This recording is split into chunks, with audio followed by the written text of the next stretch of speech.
Lately, I've been on this journey to figure out what I really want to do with my life. It's like a constant quest to find something that brings me joy, brings me happiness, maybe supports some of my financial goals of running a business or starting something small or developing a career path while bringing joy to people and finding something that really fulfills me every single day. But at the same time, I'm not sure if this is something that I really want to do for the rest of my life or do for the next 20 years. So in this video, I'm breaking down 3 exercises from my favorite 3 role models, Mark Cuban, Sakaji Toyota, and my favorite, Dr. Jordan B. Peterson. And let's get started with method number 1. Don't follow your passion, follow your effort, by Mr. Shark Tank himself, Mark Cuban. Now, Mark Cuban tells us one of the greatest lies of life: follow your passion. Everyone's always saying, follow your passion. You gotta follow your passion. If you're doing what you're passionate about, you're always gonna be happy. Well, let's talk a little bit about passion, right? I used to be passionate about basketball, and then I realized I had a 7-inch vertical. Or let's say I wanted to be passionate about being a professional baseball player, but I had a 70-mile-per-hour fastball. Yeah, there's ways to improve, but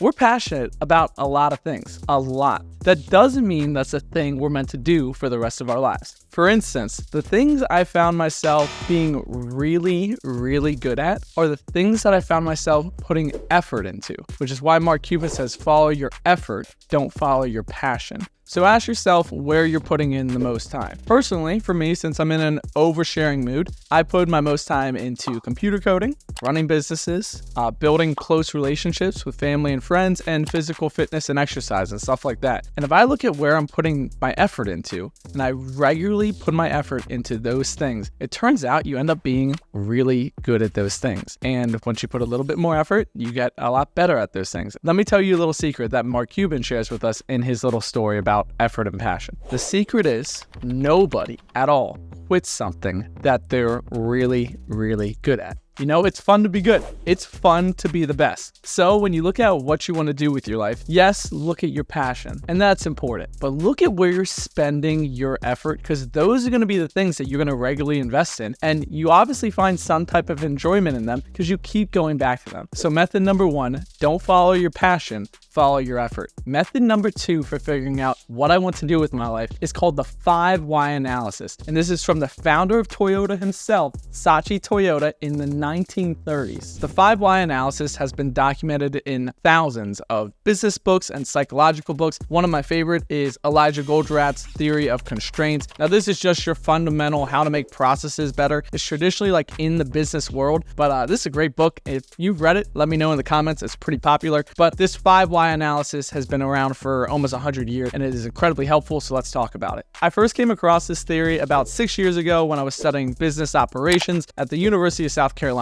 And it's a pretty simple process. All it is you have to ask yourself a thought-provoking question. So in this circumstance, in this video, what do I want to do with my life? And immediately you start writing down your answer. Don't think much about it. Write down your answer as quickly as you can. So here's my example below, and you can see my answer right here of what I want to do with my life. Now, where the 5 why part comes in is you ask yourself why. Kind of like a little kid, how they always go, why? That's what you're gonna do. So ask yourself why about your answer. So why do I want to do something that gives me passion, fulfillment, makes me a better person, improves those around me? What's the reason for that? And this time you take a little bit longer to answer that question, but you answer it, and what you'll find is your level of detail increased and you're learning more about it. Now again, ask yourself why on your second answer. Why do I want to do X, Y, and Z? And you perform this task 5 times, asking why 5 times. And I've done this in numerous points in my life. I actually do it annually to figure out what kind of my next steps are. And it's so crazy because the question at the top is so difficult to answer. But when you get to the last one and you really write it out, you kind of figure out like what's bothering you, what you really want to do, and the answer you'll find is so surprising, it'll probably shock you. I highly recommend instilling this into some process of your life, but the 5 why analysis by Mr. Toyota himself, incredibly valuable. Let's talk about method number 3. Method number 3 to figure out what you want to do with your life is from Jordan B. Peterson, called the self-authoring program. For those of you who aren't familiar with Jordan Peterson, he's a Canadian clinical psychologist. He's a huge help, huge motivational speaker. Definitely changed my life. He changed my life with 3 books. First one is called Maps of Meaning. Second one, which is my favorite, is called 12 Rules for Life. That one's linked in the description. And the third one is called Beyond Order, which is his latest book. As you can see, I got this book, and 1 week later, my dog tore it apart. So I don't know if your dog's ever broke your book or your dog ate your homework, but if so, maybe comment in below, make me feel a little better about my new book. But he is a game changer to running your life. And one of those theories is called the self-authoring program that we're going to talk about right here. And I'm going to write a couple things down to show you. Jordan Peterson's self-authoring program has us break down 2 different pictures of our future, the ideal self and the undesirable self. And what you want to do is write down what you know you should be doing in these elements in this time of your life. The things that if you knew you weren't avoiding would be beneficial from your life, my ideal self. And let's write down some of those actions. I know I should be enhancing relationships with my friends, my family, and those close to me. 2, I know I should be pursuing something consistently every day, whether that is a career path or a business venture, something that's going to create me financial stability and give me peace and comfort in my day-to-day. And the third one is everything to do with health. So making sure I'm working out consistently and eating good nutritional foods. These are the things that I know I'm slacking in. And if I did these things consistently for 10 years, imagine what my life would be like. And that's what we're going to write next to my ideal self. So for family members and friends, I'd probably have friends who support me, have my back, and encourage me to be a better version of myself every day. That would be incredible to have. Number 2, a business venture. You gotta imagine if you're doing something for 10 years, whether it is a career path and you're doing your resume, LinkedIn, cover letter, letters of recommendations, and slowly trying to climb the ladder, or if you look at where you're spending your effort and pursue that skill set every day, you're gonna be the best in the room and you're really gonna enjoy it. So relationships and family are good, and business and career path and financial stability are good. The next one is nutritional health. So health only becomes more and more important as we get older and older. So imagine if I did what I knew I was supposed to be doing consistently for the next 10 years. It would be incredible, right?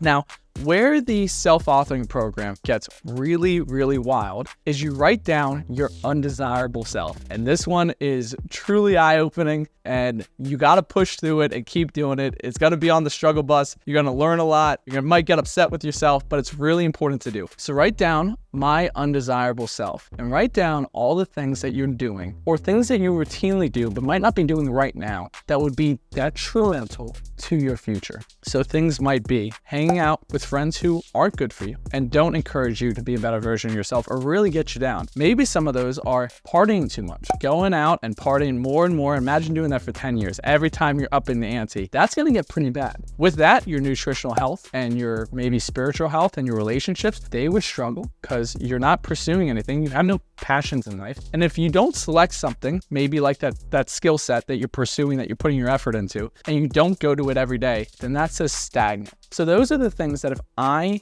actively pursue those bad things every day for the next 10 years, right out to the right of that, what your life would be like. And that's where it kind of gets really upsetting, right? You can look through and say, well, I wouldn't have good relationships with friends. I might not have a family and a dog and everything that I want. Maybe not a dog to rip my book, but you get the premises. I wouldn't be financially stable and understand like what's next for me in this world. And when it comes to my health, well, health's already difficult to upkeep as you get older. And I'm not doing any good job by partying and hanging out with these bad people, right? And not doing the things that I'm supposed to do for myself. And so this is where you try to couple all 3 of the principles, right? So principle number 1 is Mark Cuban's, don't follow your passion, follow your effort. So if I were you, I would look at where you're spending your most time in something that you're good at. Number 2 from Sakachi Toyota is the 5 why analysis. Write down what I want to do with my life and don't look for a noun or a solution or the number 1 answer like a skill set. Don't do that. Write down the attributes of what you envision your life looking like, the fulfillment, the happiness, the family, whatever that is. Don't look at a skill. I know that's where you're going to want to start. That's not the way to do this. Start with what you want your life to look like. And the third part, which is the most important, is Jordan Peterson's self-authoring program. And write down the actions that you know you should be doing and the ones you know you should be staying away from. And look at those and say, which one of these actions helps me get to the outcome at the end of your 5th why on the 5 why analysis. These 3 role models didn't know that their separate elements, when tied together, could create a life-changing moment, life-changing momentum, and something that you should definitely pursue. So I hope you really found value out of this video, and I hope you can find ways to be fulfilled in your day-to-day. If so, join the Startup Squad. Click that button down in the bottom left. It's on one of these sides, and subscribe to the channel so you stay up to date on more videos like this, and comment in the description if you found this helpful. As all things small business, start small, start today. I'm Joe Zeppelin, and I'll see you in the next video. See you, friends.